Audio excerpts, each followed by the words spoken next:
Shama harkafuun daawwattoota keenya SHINNIIGAA BROADCASTING SERVICE irraa oduu gaggabaaboo yeroo kanaaf qabannee isinitti hima oduu waliin anoliifan margaati.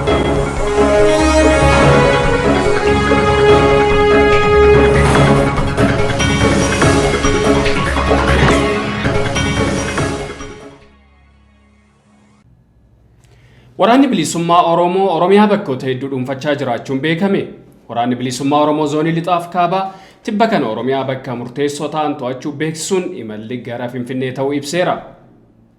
Haaluma kanaan waraanni bilisummaa Oromoo zoonii lixaa aanaa Beegiif Gidaamii guutummaan guutuutti bilisa baasuu yoo beeksisu, waraanni bilisummaa Oromoo zoonii kaabaa immoo magaalaa Kamisee dhuunfachuu beeksiseera.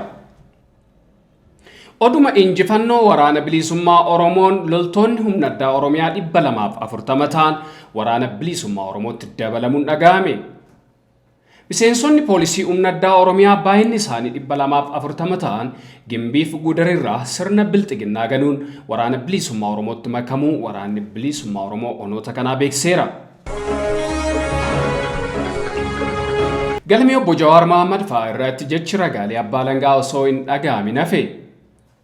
Manni murtii olaanaa federaalaa Ramaddii Lidataa har'arraa eegalee galmee obbo Jawaar Mohaammed fa'aa irratti jecha ragaalee abbaa langaa dhaga'uuf beellama qabatee ture.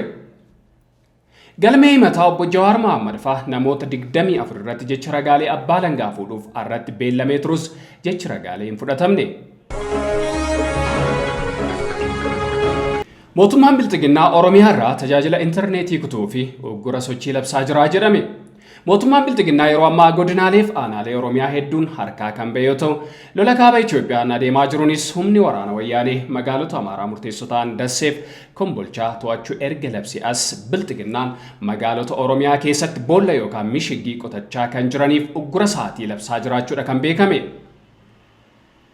Akka kanaan magaalaa guddoo Shaggarbaa Adaamaatti onkololeessa 30/2021 irraa eegalee namni kamuu sa'aatii tokko galgala irraa qabee haga ganama 12 lafa bariitti sochii kamuu akka hin gooneef labsanii jiru. Akkasuma magaalaa Adaamaa irraa fageenya kiiloomeetira 10 irratti boolli yookaan mishigii waraanaa qotamaa jiraachuus maddeen naannichaa ijaan argan nuuf himaniiru.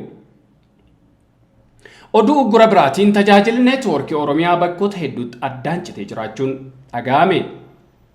Akka maddeen keenya nuuf himanitti Oromiyaa lixaa godinoota Wallaggaa afran dabalatee Shaggar lixaaf kaaba Shaggaritti tajaajilli bilbilaa kan cite yoo ta'u, bakkoota hedduuttis tajaajilli intarneetii walumaan badee jiraachuu nuuf himanii jiru. Humni ittisaa Tigraay Dasseef Kombolchaa to'achuu hordofee mootummaan bilxiginnaa raafama guddaa keessa jira jedhame.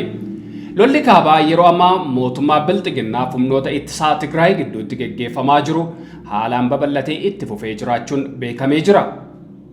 Waraanuma kana hordofee humni ittisaa Tigraay bakka murteessaa waraana bilxiginnaa kan ta'e magaalaa Dasseef Kombolchaa qabatee jiraachuunis mirkanaa'ee jira. Haa ta'u malee mootummaan bilxiginnaa humni ittisaa Tigraay magaalota kana lamaan qabachuu isaanii haga ammaatti ifatti hin amanne.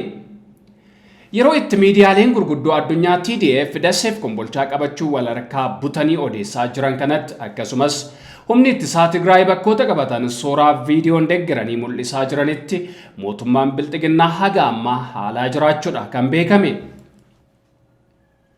Miidiyaa guddichi addunyaa Reuters waraanni bilisummaa Oromoo Kamisee to'annoo isaa jala yoo oolchu humni ittisaa Tigraay immoo Dasseef Kombolchaa dhuunfateera jechuun gabaase. Naannoon Amaaraaf Abiy Ahmed duula waraana hunda hirmaachisaa labsan. Manni marii naannoo Amaaraa yaa'ii ariifachiisaa dilbata kaleessaa taa'een TPLF sirna seera kabachiisuu idilee qofaan waan mo'achuu hin dandeenyeef uummanni naannichaa hundi duula kanatti akka makamu waamicha taasise. Gama kaaniin finciltoota awwaaluuf namuu meeshaaf humna qabuun akka duulu Abiy Ahmed gaafateera. Lammiileen Itoophiyaa hundi dhimma idilee isaanii yeroof tursiisanii humnaaf meeshaa qabaniin gara adda waraanaa akka duulan Abiy Ahmed gaafateera. Dirqamni Itoophiyaaf duu kan hunda keenyaatis jedhee jira. Mootummaan bilxiginnaa kaleessas Tigraayitti haleellaa xiyyaaraa geggeessuu hime. Humni qilleensaa waraana Itoophiyaa bakka magaalaa guddoo naannoo Tigraay Maqaleetti dhiyootti argamtu wiirtuu leenjii loltummaa Agulaayee jedhamu irratti haleellaa raawwachuu tajaajilli koominikeeshinii mootummaa beeksise. Tajaajilli koominikeeshinii mootummaa kun ibsa dilbata karaa toora Tiwiitariitiin qoodeen wiirtuun haleellaan xiyyaaraa irratti raawwatame kun bakka humnootiin TPLF seeraan ala loltoota keessatti leenjisuudha jedheera ibsichi. Mootummaan bilxiginnaa kana haa jedhu malee dubbi himaan Command Post Tigraay ammoo haleellaan kun namoota nagaa irratti kan xiyyeeffate ta'uu beeksiseera. Egaan daawwattoota keenya oduu ijoon yeroo kanaaf qabannee dhiyaanne kan hanga ammaa turanii qophiileeshinii gaafa waliin turtii gaarii.